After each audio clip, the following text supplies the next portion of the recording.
Eto na sila, ang nag-iisang masugid na tagahanga ni Nicole Yala. Chris Chuper! Kasama ang nag-iisang die-hard fan ni Chris Chuper, Nicole Yala! Mula sa Mahiwagang Burnay, ang kwento.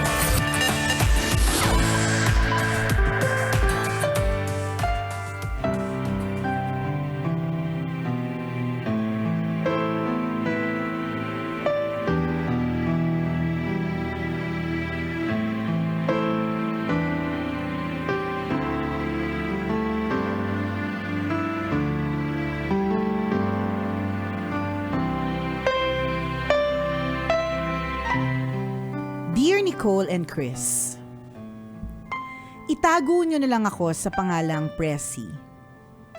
Sumulat ako para ibahagi sa inyo ang sakit na pinagdaraanan ko ngayon. Sana pagkatapos ng sulat ko, gumaan kahit bahagya lang ang pakiramdam ko. Sumakabilang bahay ang asawa kong OFW. Ipinaubaya ko na siya sa babae niya pero nakiusap ako na wag na siyang mag-anak. Kaya kong hilumin ang sakit ng ipagpalit sa iba, pero yung hinagpis ng kambal kong anak kapag nalaman nilang may kapatid sila sa iba, ayoko sanang maranasan nila. Hindi ako pinagbigyan ng asawa kong manloloko. Nanganak yung karelasyon niya, 3 months na yung ebidensya ng kataksilan nila. Umuwi ang asawa ko galing abroad isang araw. Bago mag-birthday ang kambal namin. Dinala ko sila sa bahay ng biyanan ko kung saan nandoon ang tatay nila. Walang ka-effort ang tatay. Hindi man lang naghanda. Masakit makita ang reaksyon ng mga bata. Hindi man nagsasalita, bakas ang lungkot at pagkadismaya sa kanilang mga mata. Inisip ko na lang na at least, sa loob man lang ng 4 na oras, nakasama ng mga bata ang tatay nila. Maigsi ito, kumpara sa 16 na araw na pinamalagi niya doon sa karelasyon niya. Ganun pala ang pakiramdam kapag nakaharap mong muli ang taong nagdulot sa iyo ng 77 pasakit. Nakakasuklam. Balot ng puot ang puso ko. Nakatikom ang mga kamao, hindi kami nag-uusap. Walang inungkat na nakaraan. Wala ding binanggit tungkol sa hinaharap. Bago bumalik sa abroad, niyaya ng asawa ko ang kambal para kumain sa labas. Isa lang yung sumama. Hindi ko na pinilit yung isa. Minsan, hindi ko maiwasang sisihin ang sarili ko. Siguro kung mas tinatagan ko o mas nagtiis ako, baka buo pa din kami at hindi nasasaktan ng damdamin ng mga anak ko. Mukha akong malakas at matibay. Pero deep inside, madami akong iniinda. Marami akong itinatagong emosyon para hindi makita ng mga anak ko.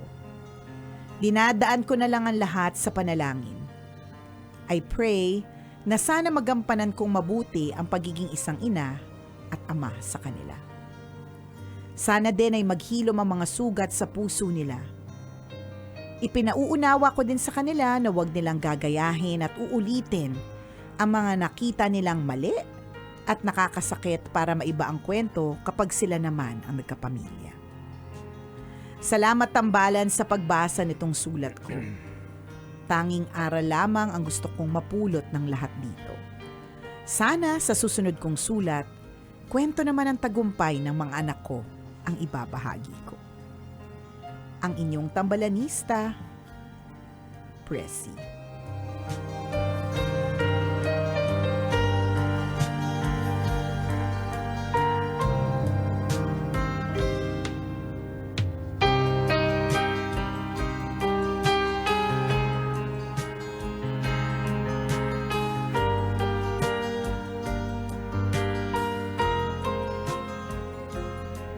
Hello there, Presi!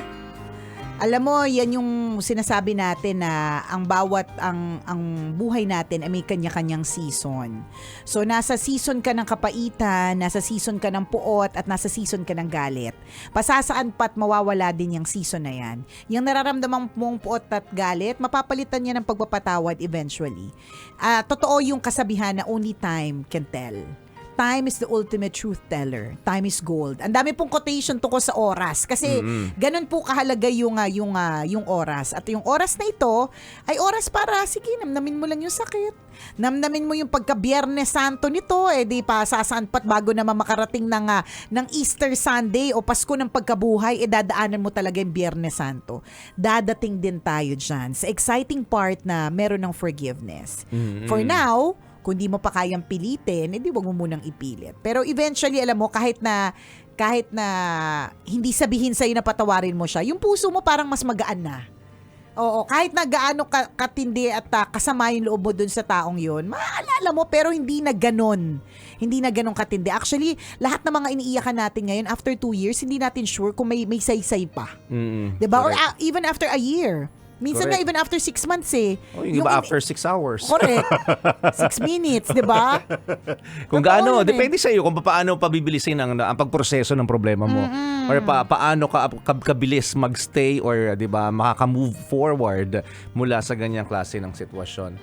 Ang nakakainis lang diyan yung anger. Ano yung anger? Yung anger na nararamdaman mo sa taong yun. Yes. Pangalawa, yung anger na nararamdaman mo para sa sarili mo. Diba? So ngayon, pag nalaman mo dyan, pag naging aware ka dyan, yung inis na nararamdaman mo para sa taong yun, pwede mo siyang i-let go. Kasi pag naintindihan mo, hindi ko naman makokontrol, ganun talaga siya eh. Ganun yung behavior niya. So matatanggal na agad yung klase ng anger na yun. Ang medyo mahirap-hirap dyan, yung anger sa sarili mo. Diba? The pain inside you, the anger inside you, yun yung medyo mahirap. Paano ko tatanggalin tong Inis at yamot at puot. Diba yung kumukurot sa puso ko? Hindi ako pinatutulog eh. Diba? Yun yung pag-aaralan mo ngayon. Correct. Medyo mahirap yan Hindi Correct namin ka. sinasabing madali. Lalong-lalo na, kaya ako partner, nagigets ko na yung mga, mentally may mga taong hindi nila kinakaya yung mga pagsubok. Minsan iniisip ko, bakit ganun? Ba't hindi niya kinaya? Wala ba siyang nakakausap? Wala ba siyang nababasang mga masasaya? Yung mga ganun. Pero hindi kasi ganun kadali eh.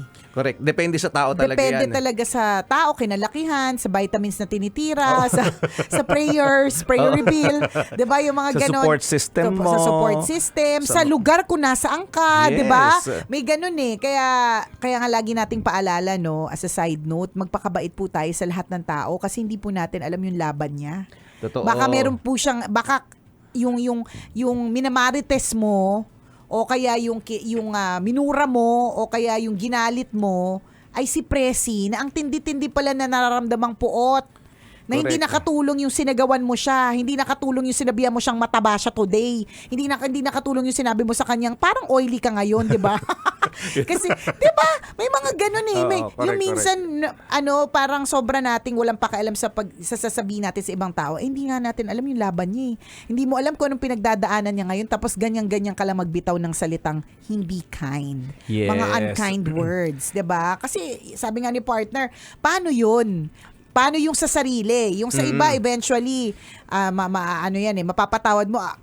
Recently, may ganyan ako na experience na parang na-realize ko sa puso ko. Parang ayoko na ng may kinaiinisan na pag nakikita ko siya, maiinis ako. So, kausapin ko kaya. Ganon. Tapos, pero, para sa akin, masakit yung ginawa nun sa akin noon. Pero na-realize ko na hanggang kailan. Tapos medyo limot ko na pala. Actually, nung nakausap ko tong taong to, sabi ko, alam mo, hindi ko talaga alam na rin kung ano yung dahilan kung bakit tayo nag-away or kung bakit Correct. tayo nagkahiwalay ng landas or whatever. Kasi nga, only time can tell eh. Dadating yung panahon na hindi na ganyan katindi yung puot. Correct. Yung tanong ni partner, papaano yung sa loob? Kung ano yung Correct. gagawin. Ang daming sinasabi ng ibang tao, partner, tungkol sa meditation, breathing exercises, yan, yung come into the nakakatulong light. yun, Oo, ha? nakakatulong Yes. yun. Come into the light, meaning, titingnan mo kung saan ba yung liwanag. Kasi kung lagi ka nasa dilim, totoo naman eh. Kaya nga, kapag ka lagi ka nasa dilim, ang dilim talaga, ang bigat talaga. Literally and figuratively. Exactly. Correct. Oo. So, Mahirap gumalaw kapag madilim. Meron- Pero kung iaalaw mo na Oo. pumasok ang liwanag sa isang madilim na lugar, hindi ba't parang mas nagkakaroon tayo ng ng pag-asa? hope, correct. Yes. Laging merong hope. So, yun yung siguro dapat mo laging tandaan. Hindi mo man masyadong maramdaman ngayon kasi punong-puno pa ng puot at kaitiman ang iyong pakiramdam, pero dadating din yung hope. Hindi ko Totoo. makakalimutan yung sinabi ng kaibigan kong pastor na sinabi niya na kahit gaano katindi yung nararamdaman mong pain, dapat lagi kang nagpapaganda, lagi kang nag-aayos, ganyan, because that's being godlike. That's That's good. that's Tama like yun. that's like entering Tagalog na lang. Okay, That's Tagalog like na lang. entering, That's like entering a the movie dragon. house. Enter the dragon. 'Di ba? That's like allowing the light to come into your life. Kasi kapag yung yung kapag masama yung loob mo tas ayaw mo mag-ayos, hindi ba pag tinignan mo rin yung sarili mo na nakakairita ka rin tingnan o mabigat dalhin. Pero Correct. kapag tinatry mo mag-ayos sa gitna ng lahat, 'di ba? Hindi naman sa pagiging maarte, pero maganda yung perspektibo na that's being godlike eh. Pag sinabi kasing godlike, light, Yes. beautiful, positive energy, ganyan. So, yun yung mga pwede mong gawin. Again, i-discover mo yun sa sarili mo kasi mas kilala mo yung sarili mo. Kung ikaw yung tipong di ka naman makakonsentrate sa meditation, o kaya natatawa ka, meron ako kaibigan ganyan, partner, nag-try mag-yoga, tawang-tawa siya, promise. Yung bilang tumawa ng malakas. Oo. Yung mga kasamahan niya, ang layo nang Ang layo na narating nung breathing exercise, siya tawang-tawa siya. Tawang-tawa talaga siya. So, baka Feeling ko hindi, dinidemonyo siya. pwede din. Panira ng momentum. Pwede din. Pero that's not for her. 'Di ba? So, ikaw din yung mas nakakilala sa sarili mo. Yun lang Totoo yun. Sinabi namin yun na kailangan ma-determine mo yung anger doon sa tao at yung anger sa sarili mo. Para mabawasan na. Kasi pag pinagsama mo pa yung dalawa, mas mahihirapan kang ma-determine or ma-distinguish yung ng paraan ng pag-move forward mo. So ngayon, kapag naintindihan mo na ito yung klase ng anger na na nanggagaling sa taong yon, i-set aside mo na yon. Wag mo na siyang pakialaman kasi wala kang magagawa doon. Yung behavior tungkol sa behavior ng taong yun. So i-let go mo na siya. Ang i-manage mo na ngayon yung anger na nararamdaman mo sa puso mo.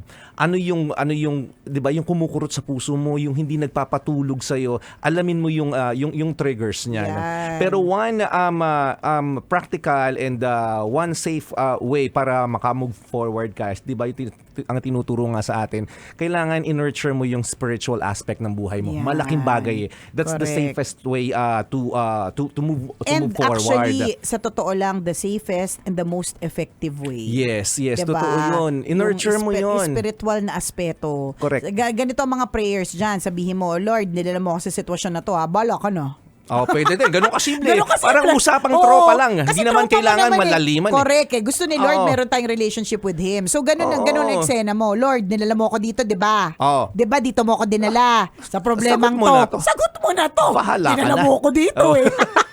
Ganon ang mga Oo. eksena. Correct. At saka pag nalaman mo kasi na pag nurture mo rin yung spiritual growth mo, nagkakaroon ka ng peace. Yes. Nagkakaroon ka ng mas malalim na relationship with God, with the Lord. Di ba? With God na parang, at pag nagkaroon ka ng malalim na relationship, same thing with a friend. Di ba? Pag alam mong malalim yung relasyon nyo ng kaibigan mong yun, Yan. kampante ka eh. Kalma ka. Kasi meron kang kaibigan na magbaback up sa You are at peace. Yes. So Oo. ganun din, what more kay Lord? Yung Tama. nakakampante ka nga sa BFF mo kapag Correct. kasama mo eh. Yung BFF mo, napakaraming kapintasan. Pero Oo. kampante ka dyan. Yes. What more si Lord na mas bonggang-bongga talaga ang pwedeng magawa. Yes. Diba? Ang dami-daming pwede niyang magawa for you. Correct. So, to Presi, just kung kinakatakot mo yung pagiging isang single parent, madami na ang nakagawa niyan, kinaya nila. Totoo na yun. mas less ang sakit ng ulo nila at kayang-kaya nilang gawin. So, kaya mo din yan. Lagi mong tatandaan, God sends help. Yes. So, kung parang feeling mo, wala nang hope, ako lang to mag-isa, hindi, meron at meron. Diba? Totoo yun. Maging open ka lang. Punta ka sa liwanag. Hindi sa literal na ha. 'Di ba? Wag sa dilim. Ang dilim kasi. Kailangan malinaw yung pagkakaintindi mo. Mahirap Oo, na kung ano liwanag yung sundan correct. mo. Hindi. Yung punta ka sa liwanag, yung sa lighter na things. Again, all of these things na sinasabi namin, ang dali-dali sabihin, ang hirap gawin. Pero kailangan gawin. Correct. Diba? Kasi, kung hindi, ikakatsaka mo yan, girl. At Diba? tsaka mukhang kinakaya naman na niya eh. Mukha naman. Na-determine niya na yung tamang daan Parang ang sinasabi niya lang, ang binibigyan din dito is yung lesson na pwede makuha ng mga listeners and viewers natin, which is actually good. Actually maganda rin pang-empower sa mga sa mga Yes. solo parent. Totoo yun ito. May nakausap ko kamakailan lang na meron siyang anak na 2. Sabi niya, ang hirap pala talaga na magpalaki lalo na kung solo parent ka. 'Di ba isipin mo, totoo yun, natay ang tawag nga nila, 'di ba? Nanay at tatay in one body. 2 pa lang yung anak niya pero nakakayanan niya. Sabi niya, paano kaya yung mga tao, yung pamilya na nakasurvive ng 8 ang anak, 12 ang anak, referring to her parents. Yep. Na parang, nga, kami magkakapatid pala, 12 pala kami. Kinaya kami ng nanay at tatay. Correct. At naitawid nila yon. So isipin natin, 'di ba? Sila nga kinaya nila na ganun karami, ikaw 2. Hindi naman sana nilalang lang natin, pero sila kung kinaya nila, Kaya mo kakayanan mo rin. That's the lesson, that's the inspiration na gustong iwan nung kwento nung kausap ko kahapon. Yes. So yun. Kaya mo 'yan. Kung Kaya. kinaya ng mga nung iba na 8 ang anak nila, solo parent pa yung iba, kahit may asawa, mahirap din talaga magpalaki ng 8 o 12 magkakapatid o mga anak. 'Di ba? Yung 2 kakayanin mo din 'yan kasi kinakaya ng iba. Sa True Lalo to lang halong Eklavu. Salamat sa iyo, Pressy, for sharing your story with us. At sana meron kaming naitulong at naiambag sa pinagdadaanan mong puot ngayon. Okay, Correct. Docs? Hindi yan forever, promise. Laban lang. Laban lang. Carry nating lahat yan. Yes, carry bum bum lay mo yan. Muli ako po si Nicole Yala. At ako naman si Cambio King Chris Chuper. Na nagpapaalala, walang matatag na relasyon sa malanding may determinasyon. Yun! Kailangan pa bang i-memorize yan? Love Radio. Basic!